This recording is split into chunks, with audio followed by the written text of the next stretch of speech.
There is a moment, I have come to believe this after compiling hundreds of cross-species integration reports. There is a moment in nearly every failed conditioning program when the trainer realizes she has made a fundamental error. Not a tactical error, not a procedural one, something deeper, something she cannot name right away because the species she was studying never gave her the vocabulary for it. In the case of drill instructor Jesse Verk of the Verath Behavioral Sciences Corps, that moment came on day 47 of what was supposed to be a 12-week human psychological conditioning program aboard Station Mirova 9. The program had a simple enough premise, as these things go. The Galactic Integration Authority, in its infinite bureaucratic wisdom, had decided that newly arrived human recruits needed to be standardized before they could function effectively in mixed-species military and labor units. The Verath were considered the galaxy's foremost experts in behavioral modification. They had successfully conditioned 43 species across 6 galactic sectors. Their methods were peer-reviewed, academically celebrated, and deeply boring to read, which I suppose explains why nobody at GIA Central had actually looked closely at the underlying assumptions. The assumption that mattered most, the one that would eventually unravel everything, was this: all sapient beings, when subjected to sufficient psychological pressure, will seek relief. They will modify their behavior to obtain that relief. This is the universal law of behavioral conditioning. It is a good law. It works on almost everyone. It does not work the way you expect on humans.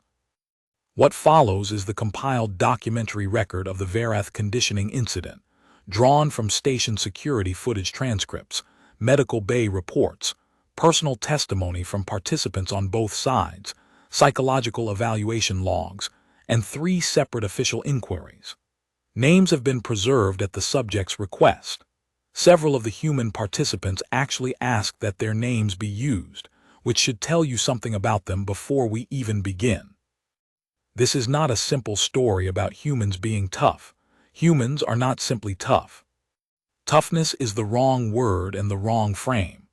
This is a story about what happens when a species that has spent its entire evolutionary history being broken, by weather, by illness, by war, by grief, by its own mistakes, develops not a resistance to breaking, but a relationship with it. The Verath had no word for that relationship. By the end of this program, they had to invent one. Jesse Verk was 31 years into her career with the Verath Behavioral Sciences Corps when she was assigned to Station Mirova 9. The record she carried into that assignment was, by any reasonable measure, extraordinary. She had personally overseen successful conditioning programs for the Thren Labor Integration, Cycle 7181, the Kosovar Military Standardization, Cycle 7189, and the notoriously difficult Plexis Emotional Regulation Trials, Cycle 7196, which had previously failed under 2 other trainers. She held the Verath Academic Medal of Excellence. She had written a foundational textbook, The Architecture of Compliance, a practitioner's guide to species behavioral modification that was still used in 17 Verath universities. She was, in short, the best they had. She had also never worked with humans. Almost nobody had, not directly. Humans were new to the galactic community, barely 40 years since first contact, and their integration had been uneven at best.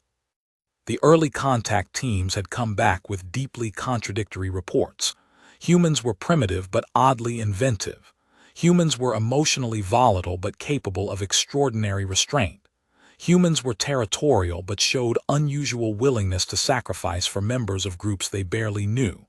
Humans cried at music. Humans ran into burning buildings. Humans made jokes about dying. The contact teams had written all of this down very carefully, and then essentially shrugged. Highly variable subject pool, one report concluded. Recommend further study before large-scale integration.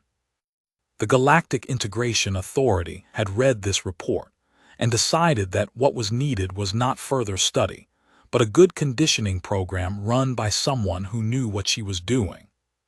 That someone was Jesse Verk. When she reviewed the human psychological profiles before departure, she made notes in the margin that would later become significant pieces of evidence. The notes were professional, analytical, and we can say this now with the benefit of hindsight, completely and spectacularly wrong in their framing. Subjects display high emotional reactivity. This suggests vulnerability to stress-based conditioning. Subjects show strong attachment to group identity. This can be leveraged to create compliance through social pressure. Subjects demonstrate unusual fixation on concepts of dignity and respect. These appear to be the key pressure points. She had underlined that last one. She was not wrong that humans fixate on dignity and respect. She was wrong about what that fixation meant in practice. Section 1.2 Pre-Program Interview, Jesse Verk. The following is an excerpt from the pre-program orientation interview, conducted by GIA Oversight Officer Pelin Das, Station Mirova 9, Day 1 of the conditioning cycle. Das, for the record, Instructor Verk, your confidence level going into this program. VAREK, hi, I've reviewed all available human psychological data. The profile is not unusual. High emotional responsiveness, strong social conditioning instincts, moderate to high pain tolerance but low tolerance for psychological humiliation. We've worked with similar profiles before. The Kosovar showed almost identical markers. Das, and you're confident the Kosovar comparison holds. VAREK, the behavioral mathematics are consistent. When you identify a species threshold, the point at which the psychological cost of resistance exceeds the psychological cost of compliance, you have your leverage. Every sapient species has a threshold. I'll find theirs. Das, the contact teams noted some anomalies. VAREK, contact teams are not behavioral specialists. They're observers. They see behavior and report it without understanding the underlying architecture. The anomalies they noted, the emotional volatility, the contradictory stress responses, those are consistent with a species that hasn't been formally conditioned before. They lack the framework. That's exactly what we're here to provide. Das, very good, and the cohort, you've reviewed their files. VAREK, 22 humans, mixed background, mixed origin points, which is standard for a representative sample. Ages ranging from 19 to 44, 12 of military background, 6 civilian, 4 mixed service history. I expect the military ones to be the most challenging initially.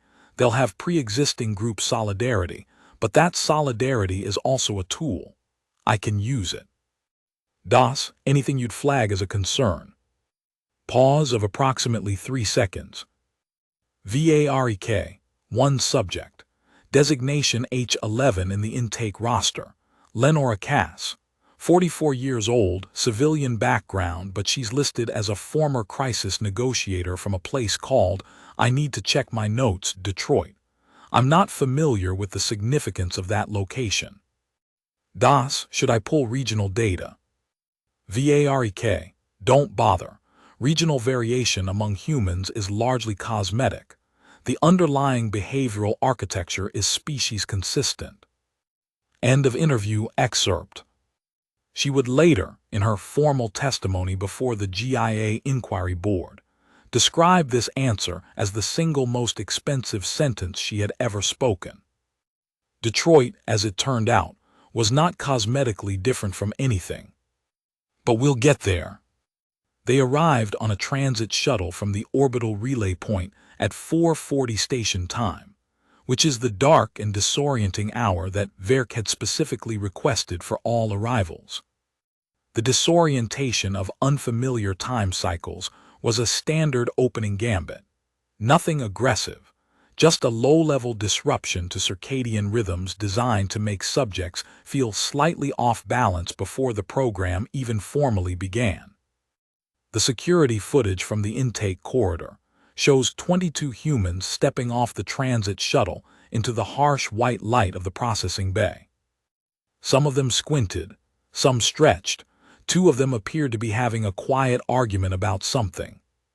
One of them, a young man named Marcus Wen, 23 years old, former infantry, listed in the intake roster as H7, looked at the processing bay, looked at the bright lights, looked at the Vereth intake officers standing at rigid attention in their gray uniforms, and then turned to the person next to him and said something that the audio pickup recorded as, "Yeah, this feels like a Monday." The person next to him, a woman named Dara Osai, H431, former logistics specialist, laughed. Not a nervous laugh, a real one, the kind that means someone recognized something true. The intake officer processing them at that moment, a young Vereth named Castle Tun, logged this exchange in his report with the notation, "Subjects appear to find the processing environment amusing. Recommend instructor Verk be informed." Verk reviewed this notation the next morning and wrote back, "Noted, humor is a deflection mechanism. We'll address it." She wasn't wrong about the function of humor. She was wrong about what it meant when you tried to address it. Section 2.2, the cohort, selected profiles. I want to take a moment here before we get into the program itself to introduce some of the people involved. The official files are clinical, numbers and designations and psychological markers, but these were people, and the story doesn't make sense unless you understand who they were. Lenora Cass, H11, 44 years old. Former crisis negotiator for the Detroit Metro Police Department, which is a city in a region of Earth called Michigan, which sits on one of the largest collections of fresh water on the planet. She had spent 18 years talking people down from ledges, sometimes literal ones, sometimes figurative. She had a voice that people described, consistently and across very different accounts, as the kind of voice that makes you feel like the situation is already under control, even when it isn't. She was the oldest member of the cohort. She had volunteered for the integration program because, she said in her intake interview, she was curious. She wanted to see what the galaxy was actually like up close, beyond what they showed on the news feeds. She had the kind of stillness about her that comes not from being unafraid, but from having been afraid so many times that you stop letting it run the show. Marcus Wen, H7, 23 years old. Former infantry, served in a place called the Korean Demilitarized Zone, which is one of Earth's more grimly absurdist geographic concepts. A strip of land so heavily fortified and completely empty that it has accidentally become one of the most biodiverse ecosystems on the planet, because nothing human can live there. He was quick-witted and restless, and had the kind of dark humor that comes from having spent long periods of time in very uncomfortable places with people you'd die for. He'd been assigned to the integration program through his military service. He did not volunteer. He had, in his words recorded in the intake interview, been voluntold. Priya Anand, H3, 28 years old. Civilian background, trained as a structural engineer. She had grown up in Chennai, India, and had spent 4 years working on flood mitigation infrastructure projects in coastal areas. She was precise, methodical, and had a habit of mentally categorizing things, systems, people, problems, into components. She would later describe the conditioning program in these terms. I kept looking at what they were doing and thinking, okay, what's the mechanism here? What does this lever do? And the more I understood the mechanism, the less it worked on me. It's hard to be afraid of something when you can see its gears. Dominic Ferrara, H9, 37 years old. Former firefighter from a place called Naples, Italy. He had the particular kind of calm that first responders develop, not the absence of anxiety, but the learned ability to act correctly in the presence of it.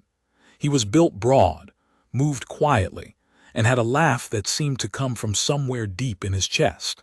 He had applied for the integration program after his department offered it as an exchange opportunity.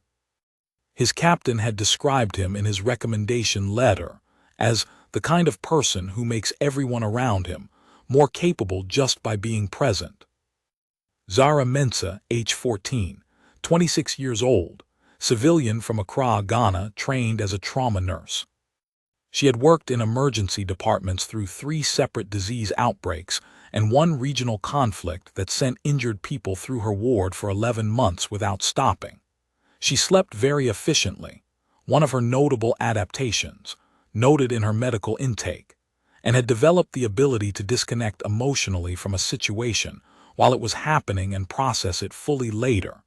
She described this in her intake interview as the delay method. She said, "You can't cry during the emergency, but you can cry after, and you should. That's not weakness, that's just scheduling." Ray Hollenbeck, age 18, 32 years old, former wilderness survival instructor from a place called Montana in the American West. He had the weathered look of someone who had spent a significant portion of his life outdoors in uncomfortable weather. He spoke slowly, used few words, and had a habit of watching the room before he spoke in it. He had applied for the integration program because, he said, "I figured space would be the next frontier worth learning." He said this without any irony whatsoever, which was itself a kind of statement. There were 16 others. I'll introduce them as they become relevant. But these 6, Cass, Wen, Anand, Ferrara, Mensah, Hollenbeck, were the ones who appeared most frequently in the incident reports and testimony, for reasons that will become apparent. Verk began the program on day 2, after allowing the Cohort 1 sleep cycle to adjust to station time. She was, by all accounts, professional and precise. The early days of any conditioning program are not dramatic, they are deliberate. The goal is not to break anything yet. The goal is to map the terrain. She started with sleep disruption. Not severe, never severe at the beginning, but enough. Wake calls at irregular intervals. Schedules that seemed logical but contained small, frustrating inefficiencies. Training sessions that ran 20 minutes longer than posted. Meals that arrived at unpredictable times. Nothing you could formally complain about. Just enough constant low-grade friction to keep subjects perpetually slightly off balance. The second element was the hierarchy pressure. The Verath trainers, there were 4 of them assigned to the program under Verk's supervision, were instructed to maintain an absolute and visible chain of authority. Humans would address Verath personnel by full title. Questions required permission to ask. Physical space was carefully controlled. The message, delivered not in words but in the architecture of every interaction, was, "You are not in charge here. We are. Adjust accordingly." The third element was group dynamics manipulation. This was Verk's specialty. She had a precise and subtle technique for identifying the natural leadership structures in any new cohort and then applying pressure to those structures. Not destroying them, that was amateur hour thinking that created chaos rather than compliance. Instead, she would find the emerging leaders and give them small privileges that separated them from the group. A slightly better meal. A slightly more comfortable sleeping assignment. A private check-in with a trainer that wasn't quite approval but felt adjacent to it. The goal was to create ambivalence in leadership, to make the natural leaders uncertain whether their allegiance was to their group or to the approval of the authority structure. She had used this technique successfully on 11 different species. On humans, it produced results she had not anticipated. Section 3.2, Incident Report 1, The Meal Incident, Day 6. On Day 6 of the conditioning cycle, Instructor Verk implemented the standard differential privilege protocol. Subject H7 Wen was selected to receive an enhanced meal ration at the midday period. A Verath delicacy called Vethril paste, provided in a separate sealed container, delivered to his seat while other subjects received the standard ration. The expected behavioral response was a combination of private satisfaction and visible group discomfort, the subject experiencing a small advantage, and the group experiencing the social friction of being treated unequally. Subject H7 received the enhanced ration, looked at it for approximately 4 seconds, looked at the group around him and said, "Who wants some? I can't eat all this." He then distributed the Vethryl paste to the subjects seated nearest him before a trainer could intervene. When informed by training supervisor Kale that the ration had been assigned specifically to him and was not to be shared, H7 responded, "I know, but Priya barely ate this morning and Hollenbeck's always hungry. It tastes like motor oil anyway." When this incident was reported to Instructor Verk, she reviewed the footage and then sat quietly for a moment before responding to the report. She wrote, "Adjust the protocol. The privilege must be something that cannot be easily shared, architectural, not consumable." She was adapting, but she was adapting to the symptom, not the cause. Section 3.3, the first private interview, Lenora Cass. On day 9, Verk conducted her first private evaluation interviews with selected subjects. These were standard procedure, an opportunity to assess individual psychological status, identify particular vulnerabilities, and gather information about group dynamics that the trainer could use. The interview with Lenora Cass was scheduled for 20 minutes. It ran for an hour and 40 minutes. The recording of this interview is one of the most discussed documents in the case file. Verk's standard interview technique involved entering the space with clear positional authority, maintaining evaluative distance, and asking questions that the subject had no way of answering correctly. The goal being to generate low-grade anxiety about how one was being perceived. It was subtle and well-practiced. What the recording shows is Verk entering the interview room, taking her seat across the small table from Cass, and beginning with her standard opening. "Verk, how are you finding the program so far?" A standard non-question. There is no correct answer. If you say good, you sound like you're performing. If you say hard, you've admitted vulnerability. If you say fine, you've been evasive. Most subjects stumble on this one for 15 or 20 seconds, revealing something useful. Cass looked at her for a moment, not the hesitant pause of someone searching for the safe answer, but the considered pause of someone deciding how honest to be. Then she said, "CASS, honestly, structured, deliberate, you're good at this." "Verk, at what?" "CASS, creating friction without visible cause. The schedule irregularities, the meal timing, the way your trainers manage physical space. It's designed to keep us slightly unsettled without giving us anything concrete to push back against. I've seen similar techniques in hostage negotiation training. The goal is malleability, not information." Pause of approximately 6 seconds. "Verk, you have a background in negotiation." "CASS, 18 years. I mostly worked with people in crisis, people who were at the end of their rope, desperate, angry, sometimes violent. And the thing you learn very quickly in that work is that the most dangerous person in the room is never the one who's falling apart. It's the one who's still watching, still thinking, still looking for the thing you're actually trying to accomplish." "Verk, and what do you think I'm trying to accomplish?" "CASS, you want us compliant. You want us standardized. You want us to fit the behavioral model that works for your other integration programs. That makes sense, it's efficient. But I think you've built your model on data that doesn't quite match us." "Verk, what data do you think I should have?" Cass looked at her for a long moment. Then she said, "CASS, I grew up in Detroit. You probably don't know what that means. That's okay. But Detroit is a place that, for about 50 years, things kept going wrong there. The industry left. The money left. The population dropped by more than half. And the people who were left kept being told, officially and unofficially, that they were finished. That the city was finished. That there was no point. And those people just didn't comply with that narrative. Not because they were optimistic, a lot of them weren't. Not because things got better, for a long time they didn't. They just refused to let the story end the way someone else had decided it should end. And that's not heroic.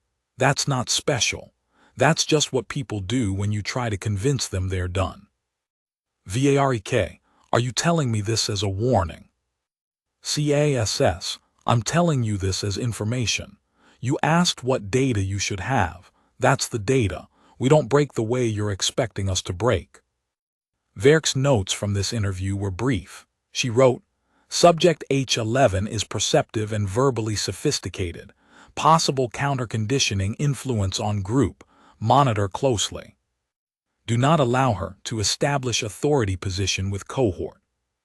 What she did not write, and what the inquiry board later noted, was any engagement with the substance of what Cass had actually said. She heard the words as tactics. She didn't hear them as a description of something real. That would change. After the first week, Verk adjusted the program parameters. She was experienced enough to recognize that the cohort was not following the standard behavioral arc, and experienced enough to respond with refinements rather than panic. She increased the physical training load. Not dangerously, the program had strict GIA welfare guidelines, but substantially. 6-hour blocks of structured physical stress, followed by immediate cognitive testing, designed to assess subjects under fatigue. This combination was effective with most species because it reduced the cognitive resources available for resistance while simultaneously increasing the psychological need for relief. She also restructured the social environment more aggressively. The cohort was divided into smaller units and given competitive tasks, resource allocation problems, where only the winning group received full rest time. The goal was to fracture the cohort solidarity she'd observed in the first week. Get them competing against each other. Get them invested in outcomes that set them against each other. It had worked beautifully with the Thren. The Thren had not been raised in places like Detroit. Section 4.2, Incident Report 7, the competition inversion, Day 16. On Day 16, the cohort was divided into 4 groups and given the standard competitive resource allocation task. The structure was as follows. Each group was given a set of tasks to complete. The group that completed the most tasks before the station bell would receive the enhanced rest period. The other groups would receive reduced rest. By the second hour of the task period, training supervisor Vresh observed that the 4 groups were not competing against each other. They had organized themselves into a coordinated unit. Group assignments were being cross-shared. H7 Wen had apparently identified which tasks in Group 3's list were similar enough to tasks in Group 1's list that they could be completed simultaneously.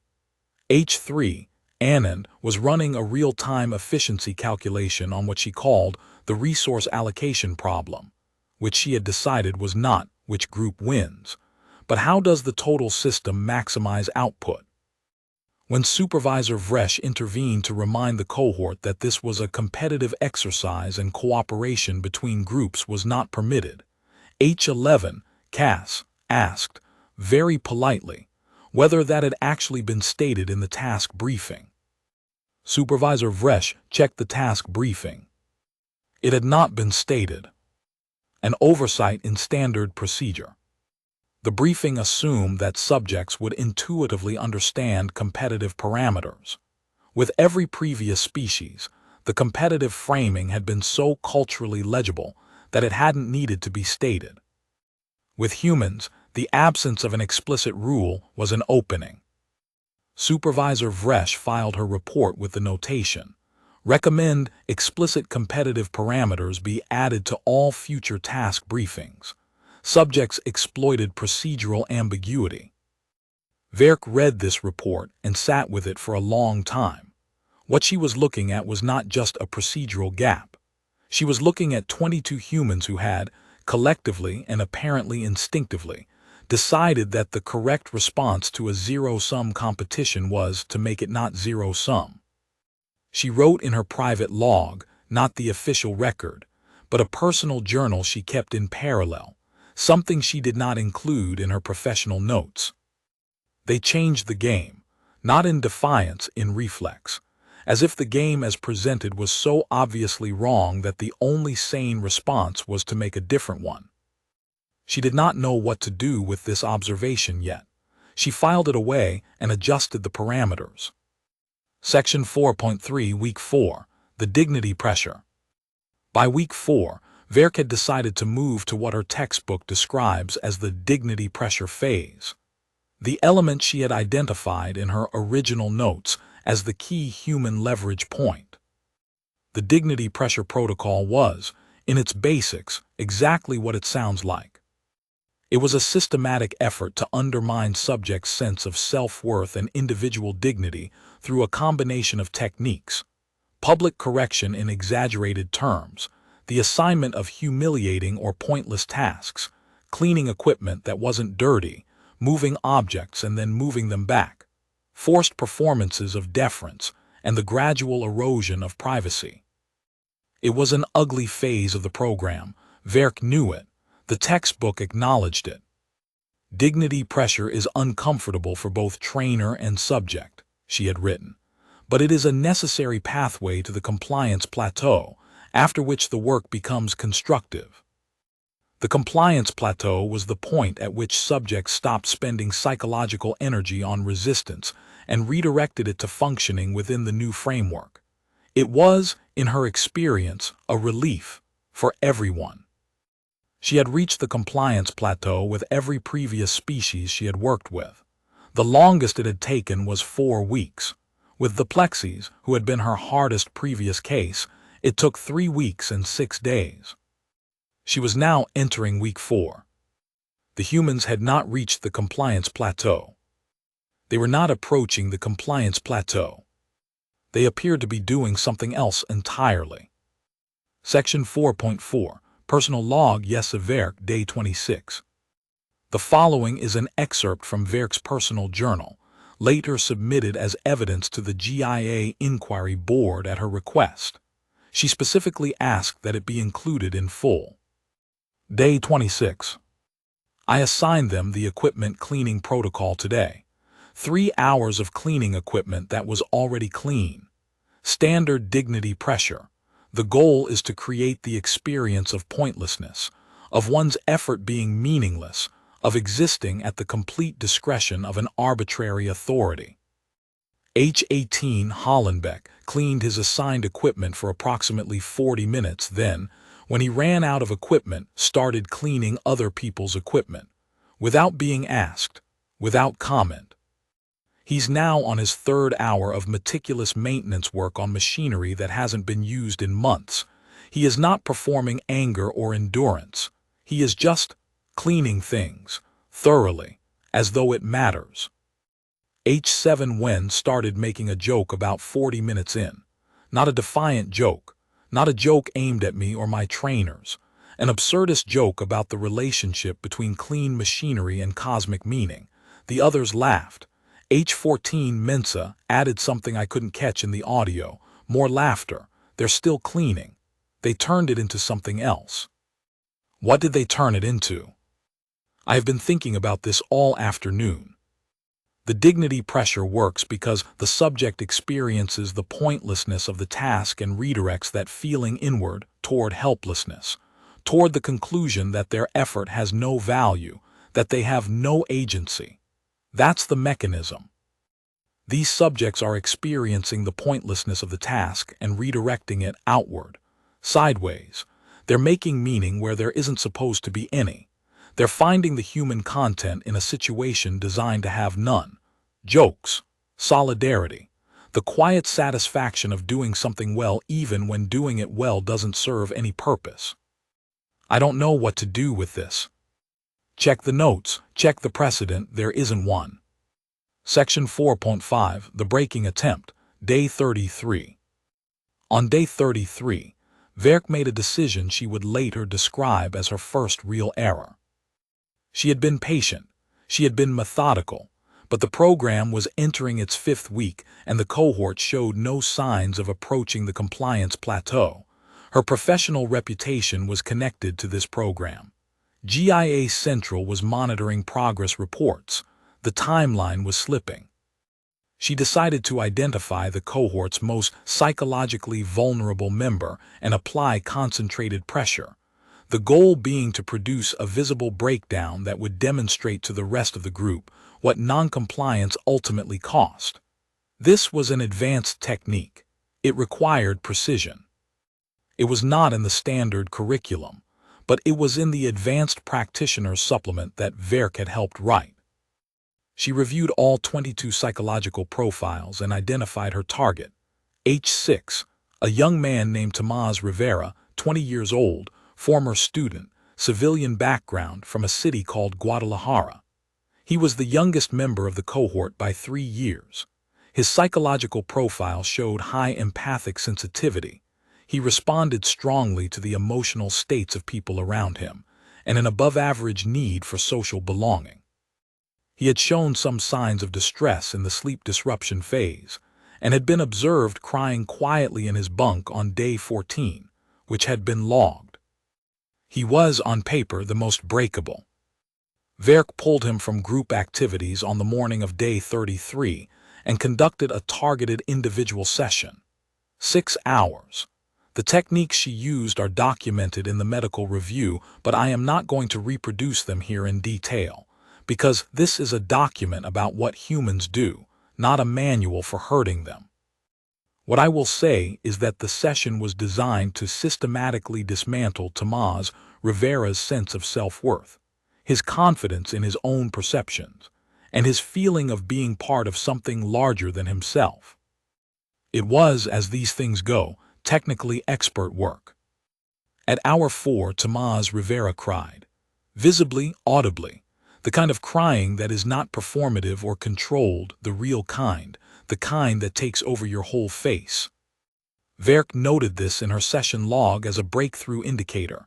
She was wrong. At hour 4 and 12 minutes after he started crying, Tomás Rivera wiped his face with his sleeve, looked at Verk directly and said, "Are you done?" Verk, I'm sorry. Rivera, with this part. Are you done? Because I want to know if there's more or if I can go back to the group now. Verk, you seem distressed. Rivera, yeah, I am. That was really unpleasant, but I'm not going to change my behavior because of it if that's what you're waiting for. I've been sad before. I know how to be sad. It doesn't mean you get to tell me who I am. This exchange is the one that most of the inquiry board members cited when asked to identify the moment the program fundamentally changed direction. Verk herself described it later as the moment she understood that her model was wrong, not adjusted wrong, not parameter wrong, but architecturally, foundationally wrong. A species that knew how to be sad, that had a relationship with being sad, that could pass through grief and come out the other side and still look you in the eye. She had been trying to use suffering as a weapon against people who had been processing suffering their whole lives. Day 34. I did not sleep well. I have been reviewing everything. I think I have been operating from a false premise. My model assumes that psychological pressure creates compliance because compliance is relief. It ends the pressure. The subject modifies behavior to stop the discomfort. This works because most species experience sustained psychological pressure as purely negative. No value, no function, just suffering to be ended. But these humans, I keep watching the footage and I keep seeing the same thing. They're not experiencing the pressure as purely negative. They're experiencing it as something else. What? I watched the footage of Rivera again. 4 hours of sustained pressure, real emotional response. He wasn't pretending it didn't affect him. He cried. And then he looked at me and asked if I was done. He wasn't defiant. He wasn't performing bravery. He seemed, I keep coming back to this word and I don't know if it's accurate, oriented, like a person who knows where they are. Even in the middle of something terrible, he knew where he was and who he was, and what he was not willing to give up. I looked up Detroit today. I looked up what Cass meant when she said it. I spent 4 hours reading Earth historical records. I need to think about this more. But I'm starting to suspect that these people have been through things collectively, historically, across their whole species that I cannot replicate in a training program because they have already survived versions of it. The training program is hard, but it is not as hard as things they have already been through. And more than that, the things they have already been through did not break them, and that fact is now part of who they are. It's not just memory, it's identity. How do you condition away someone's identity? I'm starting to think you cannot. I'm starting to think the entire premise was wrong. Section 5.2, The Confrontation, Day 41. The Formal Inquiry Board would later describe Day 41 as the program inversion point, the day when the conditioning relationship effectively reversed itself. But the people who were actually there describe it differently. Lenora Cass describes it as the day Verk finally asked the right question. What happened was this: Verk called a full cohort assembly at 800, not a training session, an assembly. The whole group standing in the main training hall with Verk and her 4 trainers at the front. She stood there for a moment without speaking. Then she said, "I've been trying to condition you for 39 days. I want to know from you what I've missed." The hall was quiet for a moment. Then Marcus Wen said, "Can I ask a clarifying question?" Verk said yes. He said, "Is this a technique? Like, are you asking because you think that'll work where the other stuff didn't?" "No," she said. "I'm asking because I genuinely don't understand what's happening." Another silence, then Cass stepped forward. "CASS, you're trying to create compliance by creating a need for relief. The problem is that we don't experience pressure the way you're expecting. We're not computing the cost of resistance against the benefit of compliance. We're computing something else." "VAREK, what are you computing?" "CASS, whether the thing you're asking us to give up is worth more than the discomfort. And so far the answer has been yes, every time, because you haven't asked us to give up anything small. You've been going after the big things right away. Identity, dignity, group solidarity, those aren't things we sacrifice for relief. For some of us, giving those up would feel like the actual breaking. The pressure you're applying is less bad than what you're asking us to lose would be."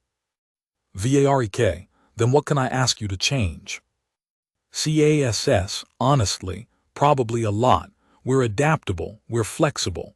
We've been adapting to terrible conditions our entire species history. But you have to ask us to adapt towards something, not away from ourselves. That's the difference." Verk stood very still for a long time.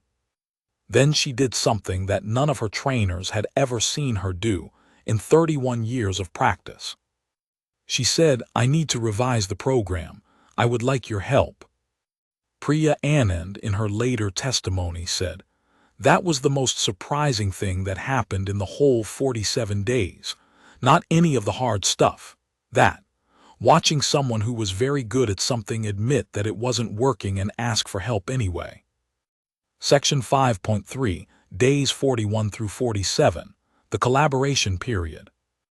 What happened over the next 6 days is documented in extraordinary detail because all parties, Verk, her trainers, and the human cohort, agreed that it was worth documenting fully. Verk suspended the standard conditioning protocols. In consultation with Cass, Anand, and 3 other cohort members she'd identified as natural systems thinkers, she began working backward through the program design to understand where the model had failed. The sessions were long, sometimes running past midnight. They were often uncomfortable in a completely different way than the training had been, not the discomfort of pressure being applied, but the discomfort of assumptions being examined. Verk was a scientist. She was also a person with a substantial professional identity tied to a methodology she was now actively questioning. That was its own kind of hard. Marcus Wen, who had become an informal cohort spokesperson alongside Cass, would later describe these sessions in his testimony. She was actually brilliant once she stopped trying to do the wrong thing. The way she thought about behavioral systems, the way she could track causality through a group dynamic, that was real. The problem was she'd built this perfect machine and pointed it at the wrong target. Once she was willing to ask what the right target was, things moved fast. The key discoveries from the collaboration period, later summarized in Verk's revised program report. Discovery 1. Human resistance to authority is not absolute or uniform. Humans readily comply with authority they perceive as legitimate and proportional. The conditioning program's methods, arbitrary, opaque, dignity undermining, read as illegitimate authority, which triggered a completely different response than legitimate authority would have. The model had conflated authority with legitimate authority, and the conflation was fatal to the program design. Discovery 2. Human group solidarity does not function like other species' social bonding, and therefore cannot be manipulated the same way. Human solidarity is not primarily about in-group preference. It is about shared meaning-making. The humans did not resist fracturing because they liked each other, though they did. They resisted because the story they had constructed together had meaning, and fracturing the group would mean losing that meaning. You cannot simply offer a better privilege. You have to offer a better story.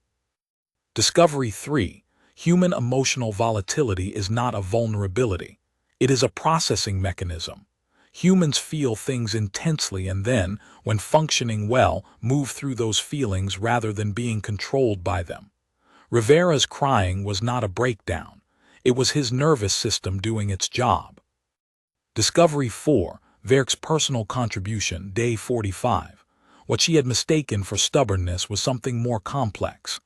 After reviewing centuries of Earth historical records, wars, collapses, famines, plagues, she had developed a hypothesis she wrote up carefully. Human beings appear to derive identity from the experience of survival, not the avoidance of hardship, but the passage through it. Their self-concept is not, I am someone who has not suffered. It is, I am someone who has suffered and is still here. Any conditioning program that attempts to use suffering as a tool is therefore operating backwards.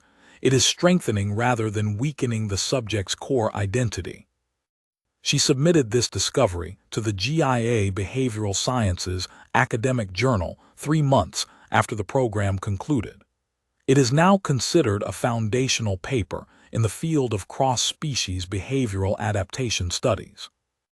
Day 47 is the day everything is indexed around.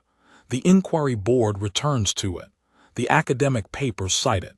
In the informal human accounts, it's described as the day she got it.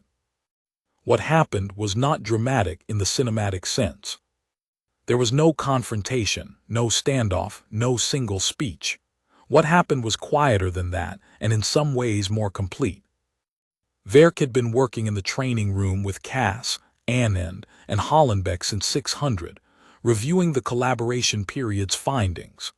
The other cohort members were in their own session, running a modified integration exercise that Anand had helped redesign. At around 1400, Verk stopped what she was doing and looked at the 3 humans across the table from her. Then she said, "Can I ask you something that's not about the program?" Cass said yes. "Why did you volunteer for this?" Verk said. "The integration program, why did you come?" There was a small silence. Then Hollenbeck, who had been so quiet through most of the collaboration sessions that people sometimes forgot he was there, said, "Same reason you take any hard job, I guess. Because someone had to, and I figured I could handle it." Cass said, "I wanted to understand the galaxy better. I spent 18 years understanding why people in crisis do what they do. I figured the galaxy in crisis probably wasn't that different." Anand said, "I wanted to see if the systems work the same way out here as they do at home." She paused. "They mostly do. People are people. Even when they're not people, they're mostly people." Verk looked at her for a long moment. Then she said, "Your species has been through. I read the history. I understand this better now. Your species has been through things that should have ended you. By any reasonable projection model multiple times over, disease, war, resource collapse, climate destabilization, internal conflicts, and yet here you are, all 22 of you, here, volunteering for something difficult, curious about what comes next. She paused. I designed a program to break you. I spent 47 days applying everything I know to making you into something smaller than you are. And I want to be honest with you. It didn't work. None of it worked. And I think I understand now why your kind never became something we could conquer. It's not because you're invincible. It's because you don't stay broken. Whatever we do to you, you build the breaking into yourselves and come out the other side different but not diminished. That's not something I know how to condition around. I'm not sure it's something anyone can condition around. Hollenbeck looked at her, then he said, "That's not a superpower, we're not special. It's just that the breaking hurts and we do it anyway, that's all." Verk was quiet for a moment, then she said, "Yes, that's all. And that is the most terrifying sentence I have ever heard." Section 6.2 Testimony, Marcus Wen.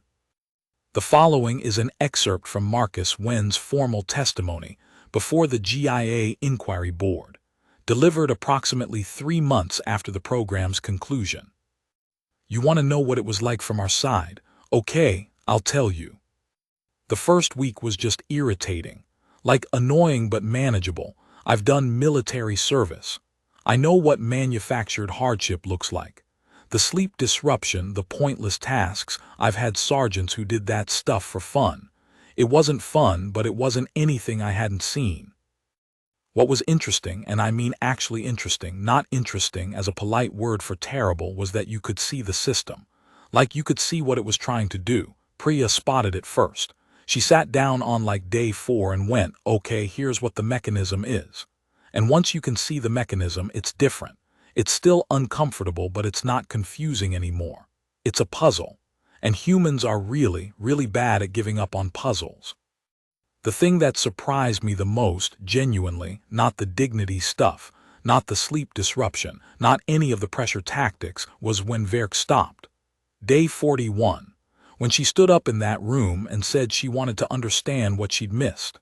That was the most surprising thing in the whole 47 days. Because I've met a lot of people in authority positions. I've served under people who were wrong about things and knew they were wrong and just kept going anyway. Kept applying the wrong solution with more force.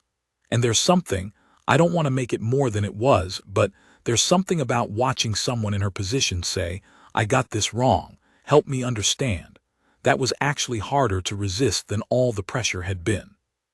She had spent 31 years being right about things. She had a whole career built on being right about this specific thing. And on day 41 she said she was wrong. I've been in firefights. I've been in situations where people were making decisions about my life. And I will tell you honestly that watching her do that, that took a kind of courage that I don't take for granted.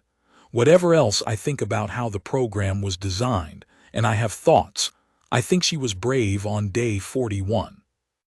You asked me what the experience taught me about being human. I don't know if I can answer that.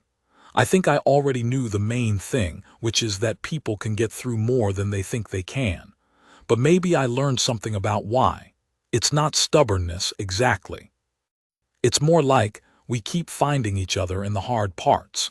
The jokes, the sharing of food, Priya doing math on her fingers in the dark when she can't sleep, Hollenbeck cleaning machinery that didn't need cleaning and doing it like it mattered. We make small things matter when there aren't any big things to hold onto, and maybe that's enough. Maybe that's what it is. I don't know, I'm not a philosopher. I'm just a guy from Sacramento who got voluntold into space. Section 6.3 Testimony, Zara Mensah. The following is an excerpt from Zara Mensah's written statement, submitted in lieu of oral testimony. I want to say something that I'm not sure any of the others have said. It wasn't easy. I don't want this to read like we were all very noble and unaffected. It was genuinely hard. The isolation tactics were hard. The days when they restricted communication within the group were hard. There was a point in week 3 where I genuinely didn't know if I had the energy to keep going the way I was going. But I've worked in emergency medicine. I know what it feels like to be at the absolute edge of your capacity and to still have a patient in front of you. And what I've learned from that, what my profession teaches you, is that the edge is not the end. The edge feels like the end, but it is a place you can be in and come through and still be yourself. That's what I kept telling myself in the hard days. You're at the edge, you're not at the end. I've thought a lot about why we respond the way we do. Not in comparison to other species, I can't speak to that. But I think humans have a very particular relationship with the concept of not yet. As in, not broken yet, not done yet, not at the end yet. We live in the not yet. We make our homes there. We redecorate. Verk was trying to move us to a place called done, but we kept finding the not yet and living there instead. I think that's why her kind never conquered Earth. Not because we fought back hard enough, sometimes we didn't. Not because we were strong enough, sometimes we weren't. But because every time the situation said this is the end, we found a way to make it the not yet instead. I'm a nurse from Accra. I've held people's hands when they were dying, and I've held people's hands when they were surviving, and sometimes you can't tell which is which until much later. But the ones who make it, and I mean really make it, not just survive but actually make it, they're the ones who find the not yet even at the very last moment. Verk found her not yet on day 41, I think. She was at the edge of her model, her career, her certainty about what she knew, and instead of staying there, she made it a not yet. Maybe that's not a human thing after all. Maybe it's a person thing. Maybe the galaxy is full of people who haven't found their not yet yet. The program formally concluded on day 84, a full 3 weeks beyond the original 12-week schedule. What it produced was not what had been commissioned. The cohort was not conditioned. By any standard measure of the Verath behavioral modification methodology, the program was a failure.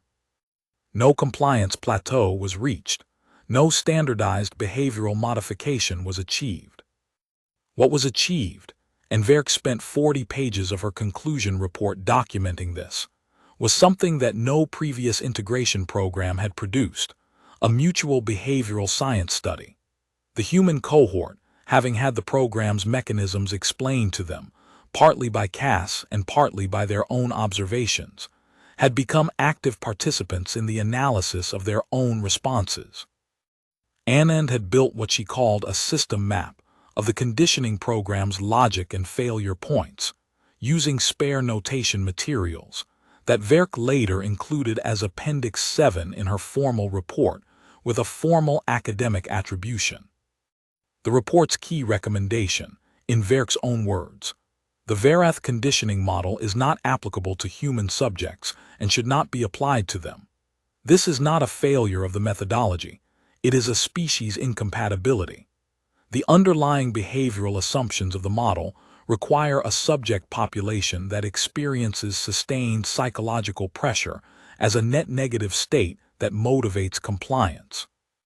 Human subjects experience sustained psychological pressure as a challenge state that motivates cohesion, creativity, and identity reinforcement. These are opposite responses to the same stimulus. The model cannot be adjusted to address this incompatibility. A new framework is required. She spent the next 4 years developing that new framework. It became the basis for the Verk-Cass protocol, which is now the standard GIA method for human integration, and which is notable, among other things, for having been co-authored with a human crisis negotiator from Detroit.